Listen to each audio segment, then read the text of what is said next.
Muchas gracias, Pablo. La inflación hackea al programa oficial, es el título del estudio que ha elaborado el Centro de Estudios Sociales Scalabrini Ortiz, Centro de Estudios Económicos, porque la inflación es un problema, un dilema sin resolver, un verdadero jeroglífico para la historia económica reciente de la República Argentina.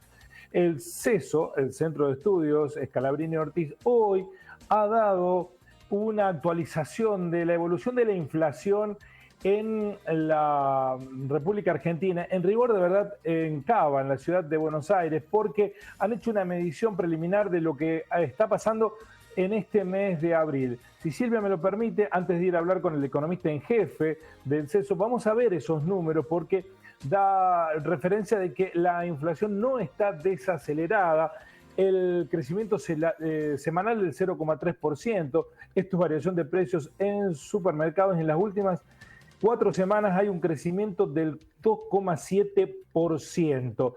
Vean ustedes, en rubros como alimentos frescos, el crecimiento de la inflación en abril es del 4,60%, en bebidas 2,40%, en alimentos secos 3,10%, en hogar 4,50%. Entre los principales rubros hay una presión alcista de esta variación inflacionaria para el mes de abril. Insisto, venimos de una inflación de casi el 5% en marzo. Vamos a saludar a Nicolás Pertierra, que es el economista en jefe del CESO. Nicolás, buenas noches. Desde Telediario le damos las gracias por estos minutos. ¿Cómo va? ¿Qué tal? ¿Cómo están? Buenas noches, gracias por comunicarse. Bueno, estos números son de hoy, actualizados. ¿Con qué base están sondeando lo que ocurre día a día con la inflación? Sí, nosotros trabajamos midiendo los precios online de supermercados, como decías, de la ciudad de Buenos Aires y de la ciudad de Rosario. Nos arrojan estos números que, si bien es una baja con respecto a lo que veníamos viendo, bueno, también hay que aclarar que en el mes de enero y febrero también vimos algunas bajas que después no se sostuvieron, así que me parece que la atención está, si después de esta baja que vimos esta semana, después de un nivel de marzo que realmente también fue muy elevado, si esto se puede sostener las próximas semanas. Para abril es difícil pensar en una inflación que esté por debajo de los 3 puntos, porque venimos de una inercia importante, que es lo que hay que ir frenando poco a poco. Uno cree que va a ser de esa manera, gradual y poco a poco, que no se va a bajar eso bruscamente. Por eso la atención me parece que todavía hay que tenerla con los monitoreos de las próximas semanas también. Esto también genera una preocupación adicional en lugares que están alejados de la capital federal del Gran Buenos Aires, porque generalmente hay distorsión de precios en perjuicio de ciudades o provincias del interior, que siempre tienen un margen de inflación mayor que en la capital federal, con lo cual tierra adentro es más preocupante el dato. Sí, totalmente. Como vos decías muchas veces, sobre todo el impacto que han tenido los últimos aumentos en las naftas. Sabemos que encarece principalmente la distribución de lo que es alimentos frescos y demás. Me parece que ahí, sobre todo en lo que es la cuestión de tarifas y naftas, es donde por ahí ha faltado una certidumbre más concreta de cuál iba a ser el programa de aumentos para este año.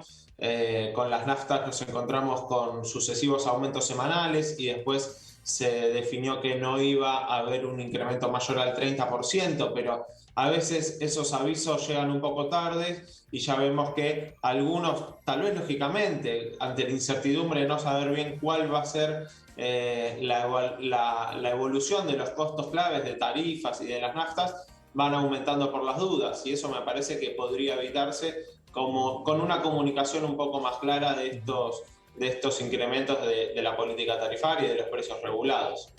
Dos datos de la realidad económica. Uno, hoy las telefónicas anunciaron un aumento entre el 10 y el 15% para el mes próximo, y hoy se reunió el Consejo del Salario Mínimo Vital y Móvil, que acordó un aumento del 35% pagadero en 7 cuotas. ¿Eso no va a trasladar inflación adicional al índice? Yo no creo que los incrementos salariales estén presionando al alza de la inflación, más bien todo lo contrario, diría, porque en los últimos 3 años vimos cómo los incrementos salariales no fueron la causa que estuvo por detrás de los aumentos de precios, porque quedaron bastante rezagados. Sí me parece importante destacar también que incorpora, de acuerdo a lo que se anunció del Consejo del Salario, una revisión al mes de septiembre, porque sabemos que la inflación los últimos meses ha sido muy elevada y tampoco la idea es que pierda capacidad de compra el salario mínimo, más de la que ya vino perdiendo. Y lo mismo pasa con muchos sectores del trabajo registrado, muchos gremios que han establecido cláusulas de revisión en sus acuerdos salariales, la mayoría entre octubre y diciembre, y me parece que esa expectativa de que el salario le pueda ganar a una inflación que no se está dando estos meses, va a haber que esperar recién hacia fin de año para que se verifiquen, ¿no? Con una recomposición importante a partir de esas cláusulas de revisión. Dos últimas cuestiones, Nicolás. La primera, el gobierno amenaza ante la mejora de los precios internacionales de los commodities, concretamente la soja y también la carne, de aumentar las retenciones. ¿Esa es eficaz herramienta para controlar la inflación? Es una herramienta eficaz claramente porque permite amortiguar un incremento de los costos internacionales. Ahora, es eficaz para eso, pero también está claro que tiene costos y me parece que se está tratando de evitar, porque si no ya se hubiese aplicado mucho antes. Me parece que los costos que puede implicar en una menor liquidación o también un enfrentamiento político con un sector agropecuario que me parece se intenta no tensar la cuerda en ese sentido. Me parece lógico también porque, como se sabe, el tema de los precios internacionales tiene una gran ayuda por el lado de un mayor volumen de exportación, un mayor ingreso de divisas, fortalece al Banco Central, fortalece también la recaudación.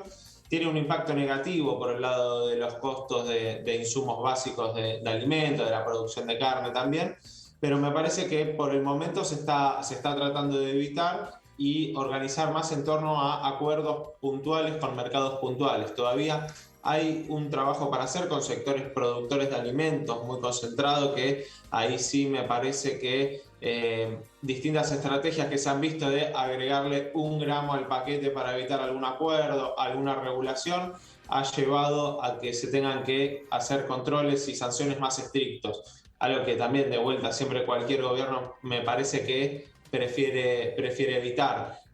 Como se está enfocando la cuestión en ese frente, me parece que con el tema de las retenciones, si bien puede tener un efecto positivo en los precios, se está tratando de no tensar excesivamente el acuerdo.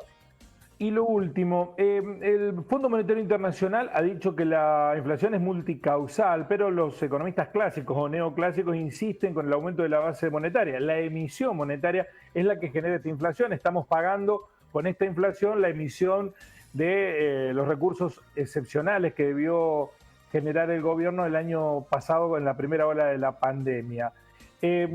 Esta actitud más conservadora del ministro Guzmán, de no querer dar más ayuda y emitir tanto, ¿le termina dando la razón a los ortodoxos de la economía? Y es un planteo que tiene bastante asociado a esa visión de la economía. En mi opinión particular, si uno compara cuál es el nivel de la base monetaria con el que había incluso antes de la pandemia, ¿no? En febrero del año pasado, está en términos reales apenas 1,5 puntos, 1,6 para ser exacto, digamos, por encima en términos reales. Me parece que es un incremento muy leve como para explicar una aceleración tan importante de los precios, que tiene que ver con otras cosas, entiendo yo, con una inercia inflacionaria, con la cuestión de la incertidumbre que veíamos, y también con algunas estrategias de algunos sectores concentrados, también algo de eso puede haber, y la presión de precios internacionales. También es cierto que para las empresas hoy están funcionando de forma muy atípica, con parte de su personal que no puede hacerse presente en las fábricas, tienen mayores costos asociados a los protocolos, a no poder contar con todo el personal. Esos mayores costos, a medida que se van y que se fueron destrabando las actividades, se han ido trasladando en parte a los precios. Me parece que es este conjunto de factores y no una cosa tan lineal, porque la emisión sola no llega a explicar este comportamiento de los precios que vimos los últimos meses. Nicolás, gracias por el análisis, ha sido muy amable. A ustedes, muy buenas noches y gracias por comunicarse. Bueno, la inflación como constante desvelo de los argentinos. Así son las cosas. Buenas noches.